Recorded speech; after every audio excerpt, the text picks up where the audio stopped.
Hey guys, welcome to FM Driving School. Now, as a driving instructor, we sat in countless amount of driving tests with our students, so we got to see what a driving test is like, what the routes are like, what the routes that you're taking on, how an examiner will mark you, even how you, the student, will progress in the driving test, and the mistakes that you could possibly make. And then at the end, we discussed with the driving examiner the mistakes that you've made, how you could have possibly not made the mistakes, and how they mark you in your driving test. In this short video, we're going to show you the difference between a beginner driver and someone coming up to their driving test, and how you, the driver, how you're going to impress that driving examiner so that you can pass your driving test. Before we start, don't forget to like, share, and subscribe. Subscribe for all the latest videos and top tips in how to pass your driving test. So when you're driving, one of the things that examiners look out for, or an experienced driver should be doing, is planning ahead. So that's what we're going to focus on in today's video. We're going to plan ahead. So if you look at this clip here, we're driving forwards, and as you look far ahead, you can see this van here. And now we're thinking, as a driver, is he going to affect us? And as we get closer, you can see the driver is doing something, therefore affecting the car in front of us, this red car. And it has a ripple effect. And now we're being forced to slow down and even react. And we're going to have to stop, it looks like. Now, what did we do here? We planned ahead by looking far ahead. We saw the van, this truck, sorry, and then we decided, okay, let's be ready to react. In this situation, we were forced to slow down because a red car had to react first.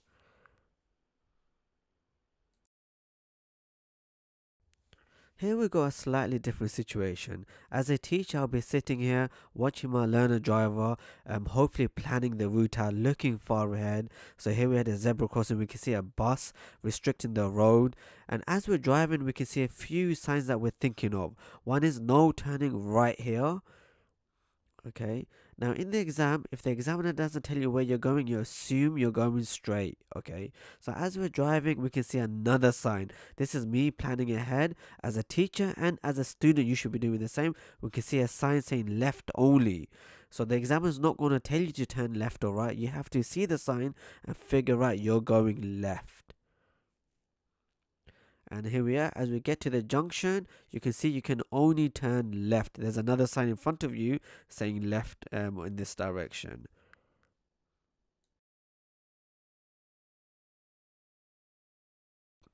So now you can see clearly there's different ways of planning ahead, different situations that you have to plan ahead. That's why driving isn't as easy as you think. It isn't as black and white because there's so many different situations. In this situation, in this particular road, you can see it's fairly narrow. We're right dead center because it's too narrow. We're anticipating cars to be coming towards us, and we're thinking of gaps. Is there a gap on the left? Or is there a gap on the right for the driver coming towards us to move into? We're anticipating a car to come, and if there is, we're ready to react. Here's a car coming towards us. We have a slight gap on our left. We moved across, and look, it was safe. If you notice, the speed of the learner driver was fairly slow. If they were driving really fast, booming down, the examiner will be really agitated, on his toes. He's expecting the car to come, and he will not be impressed.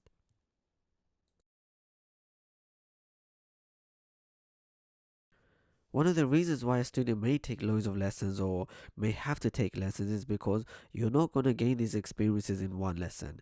If you have your own car, you're not going to gain it by just driving it once in a day. You have to drive regularly. When you drive regularly, this will give you the experience, the alertness, the sharpness that you need in order to plan ahead, in order to react to any situations. Here we have another car turning around, and as we're driving, if you notice, look, he's randomly now just stopped the car. So we saw him from far back. We didn't expect him to stop, but his movement and the slowness of his car kind of suggested that, okay, something's going on. It looks like he was clearly just waiting for a meeting scenario. So again, you're going to gain this experience by being on the road. Let's show you another example. Here we are just driving in a straight road on a dual carriageway. You'll be thinking, what's so hard about dual carriageway? It's just a straight road. Well, believe it or not, when you're driving in a straight road, you're more likely to be complacent because it's fairly easy. You're just driving straight. Beautiful sky, sun setting, and as you're driving, let's see what we're going to come across as we're driving. As we look far ahead, we can see the green lights. And we can also see a car on the left. As a driver, we should be anticipating the car to pull out suddenly, and we should also be thinking about the lights, are they going to change? That way we're not going to make any sudden braking, any sudden movements. You should be also checking your mirrors, being aware of your surroundings. You can see here we go, a white car suddenly pulling out. So if you just pause it for a moment, so how could we have reacted to this situation? How could we have planned ahead? The first thing, if you notice, is you check your mirrors. Notice who's around you. So that if something does happen sudden like this, we're aware of the surrounding. As a beginner student, they may suddenly move across or suddenly brake. If you suddenly brake and there's cars behind you, cause a dangerous situation, or if you suddenly move to the right. You can see, look, the car was slightly restricted because of the parked cars on the left. He pulled out. We had the choice to just brake gently. In this situation would have been sufficient. Here we are, another narrow road. As we've already discussed, we're expecting cars to come towards us. We're planning, we've got gaps on our left. We're thinking of gaps on the right for the cars to move in. We're planning our speed as well. We're looking far ahead. You can see dustbin men in the orange bibs. So therefore we know there's going to be something happening around, and there's a truck coming quite fast, very fast, affecting us, making us forced to react quite suddenly.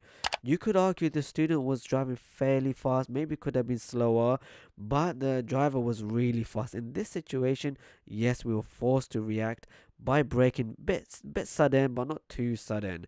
I would say the student could have planned a little bit better by being a little bit more slower in that situation.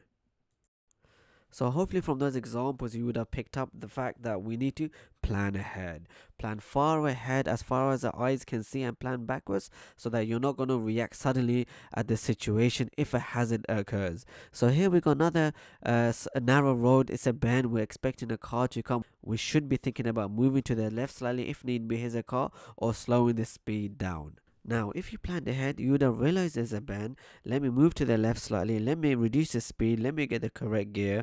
And that way the car's ready to react to any potential dangers. Now, if you want to impress that driving examiner, if you want to get that certificate or pass your driving test first time, take all the advice that we've given in this video. Look at the clips thoroughly. Notice how we're thinking as a driver, as an examiner even. We're thinking far ahead. We're anticipating dangers, potential dangers. If you got your theory test coming up, you should know what hazard is. A hazard is a potential danger that will change your speed or direction. And if you're ready to react, it won't be sudden. The examiner's safe, you're safe, you're a competent driver, you should have the certificate. Of course, there may be situations where maybe somebody comes out running towards your path, then you have to react. That's where you're tested on your emergency stop. That's a different situation altogether. Do watch our other videos where we give you tips on how to impress the driving examiner, how to pass your driving test first time, and don't forget to like, share and subscribe with your fully qualified driving instructor FM.